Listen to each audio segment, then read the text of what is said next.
Sa gitna ng dilim ng lungsod, naglalakad si Ramel, isang bihasang vampire hunter na kilala sa ilalim ng lupa. Ilang linggo na niyang sinusundan ang vampirang naghahasik ng lagim sa mga eskinita ng Maynila, isang halimaw na walang pinipiling biktima. Sa katahimikan ng gabi, narinig ni Ramel ang mahinang iyak ng isang babae. Sumunod siya sa tunog hanggang sa isang abandonadong gusali. Doon niya nakita ang vampira, nakayuko sa isang walang malay na biktima. Ang mga pangil ay kumikislap sa ilaw ng buwan. Dahan-dahan nagkarga ng bala ng kanyang shotgun at isang malakas na tadya para mabuksan ang pinto, at agad tinutok niya ang kanyang baril sa nagulantang na vampira na nanlilisik na mga mapupulang mata.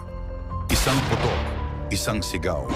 Sumabog ang liwanag at ang vampira ay unti-unting naging abo. Ang hangin ay tumahimik at ang ilaw ng buwan ay tumama sa mukha ni Ramel. Matatag, ngunit may lungkot sa mga mata.